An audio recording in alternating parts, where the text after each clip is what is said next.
I want to start this by saying thank you to Ryan Reynolds, Sean Levy, and Kevin Feige, who understood that when I said, pour one out for the homie, I meant to make this exact movie. Hey y'all, my name is Sasha Raquel, and of course today we're going to be reviewing Deadpool and Wolverine, the third installment in the Deadpool franchise, and the first return of Hugh Jackman to the role of Wolverine since Logan. Let me give you a brief summary. For some reason, you don't know what this movie is about. Just to assure you all right out the gate, this is going to be a spoiler-free review. After being rejected by both the X-Men and the Avengers, Wade Wilson finds himself lost in life without a higher purpose. But when a TVA agent sends him on a mission, he finds his old frenemy Wolverine and his new title as Marvel Jesus. Gosh, where to even begin with this one? This movie is so fun. That goes without saying. When you have seen how charismatic Ryan Reynolds is by himself, but especially in the presence of Hugh Jackman, their chemistry, their friendship, if you've seen any of the marketing materials for this movie, not even of the movie, but just of them, you know that going into this movie, it's gonna be a good time. You're gonna have fun with it.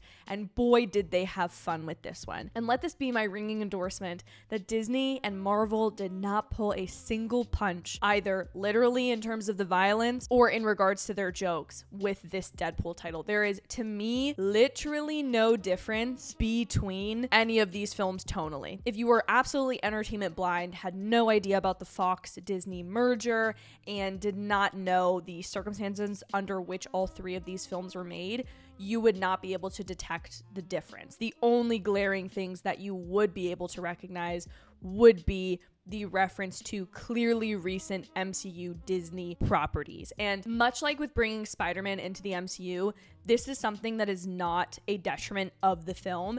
This is a expansion. This is a loud cry for fans to celebrate and rejoice that there is an interconnectivity here that we previously haven't been able to address. And I think Deadpool is such a fun character with which to do it because of his fourth wall breaks, because of his interaction with the audience, the tone of the film, and Ryan Reynolds' humor in general. You get snips and jokes at the merger, at becoming a part of the MCU, and how big of a deal that is, not only for Deadpool, but for the film at large. And I think that's something also that this film and this franchise does better than anything else on the market, and that's meta humor. Ryan Reynolds and the team behind Deadpool and Wolverine really understand what meta humor is. They do such a great job articulating how and why having different levels of universal understanding of the MCU, of the comics, of the days of Marvel Studios past, the pre-MCU era.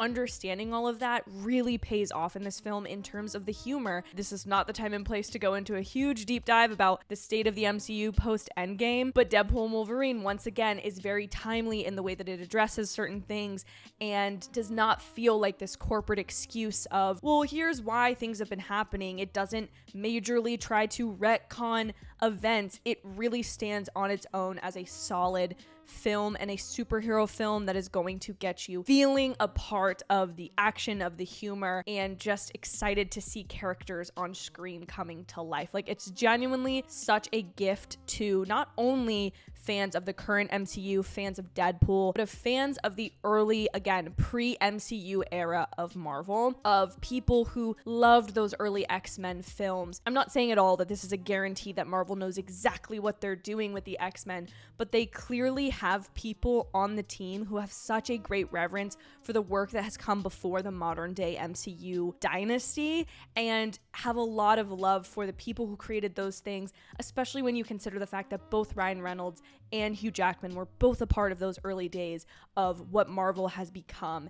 And now you're getting to see them celebrate that in this film, celebrate the work of not only themselves, the crew, the cast that have no longer really been attached to Marvel as it's kind of gone beyond its infancy of the early Fox days. I also want to say that this film has such a clear vision of what it wanted to be. Again, like I said, this isn't a film that is relying a ton on your understanding of more recent Marvel events. I feel like that makes sense because this film is a newcomer to the MCU, a introduction of Deadpool into this world. And while yes, it would be cool to get to see him interact with the new guild of heroes cropping up, it doesn't also make sense because Deadpool has worked so independently of them in the two prior films that why rely on that crutch here. And so there was a very clear story that they wanted to tell. There was a very clear reason for bringing back Hugh Jackman, for doing another Deadpool film in the first place, and for all of the rest of the plot inclusions. It all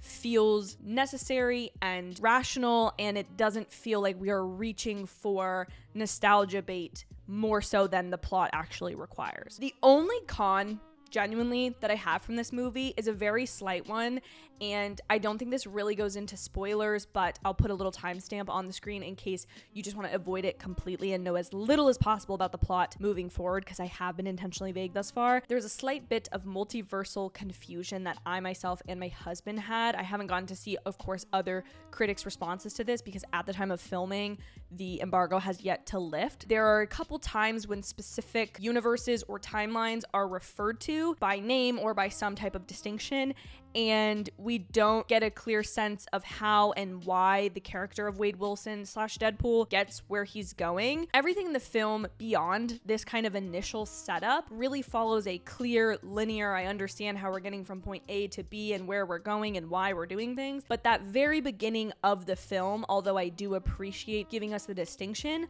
I'm not understanding exactly some of the elements there. And I don't want to go into further detail because I don't want to spoil anything, but it's something I'd like to discuss more in a spoiler review of this later. The one thing I think this film embodies so clearly is the concept of a fictional sandbox, of a place where almost anything can happen within the bounds of a certain world, and getting to play with characters, actors, personalities, and plot events, and kind of shuffle them all up in whatever type of fashion that you want and desire. This film is in so many ways quite literally a sandbox of Marvel's past, present, and future, and a celebration of all of those things, but more importantly, a great way to create a plot out of something that could otherwise just be fanbaity, nostalgia grabbing, clickbait, basically. There's so much intentionality and fun to be had with this sandbox concept. There are so many little Easter eggs you can place for Eagle Eye fans, give them an opportunity to feel that anything still is possible within the MCU, because I think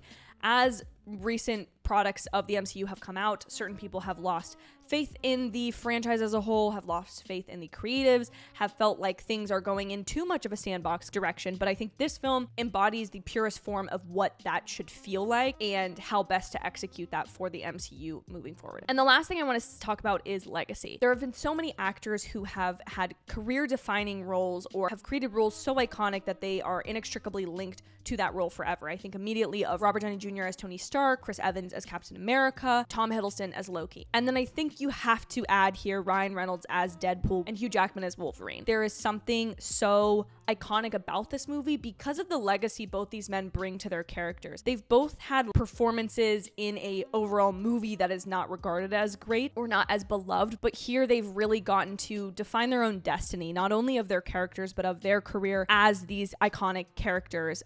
And they both clearly have so much fun doing it. It's so refreshing too to get to give a sense of finality, even if it's not total and complete, to some of these characters, rather than the constant inundation of introducing you to a new character, getting a new origin story that I think that the MCU has become a little bit reliant on in recent years, of just new, rather than kind of a celebration of the characters that we already know and love. And these two characters specifically that we have known and loved for close to 20 years now. This one felt such a happy place in my heart, and it reminds me, no matter how many questionable choices they might make, they do know how to make a banger when the right people come together, and this one certainly is that. Thank you guys so much for watching this review of Deadpool and Wolverine. If you enjoyed this one, I do plenty of other Marvel content here on this YouTube channel, as well as the reviews of the most popular, newest TV shows and films, so you're going to want to subscribe and hit that notification bell so you never miss an upload, live stream, or short from yours truly.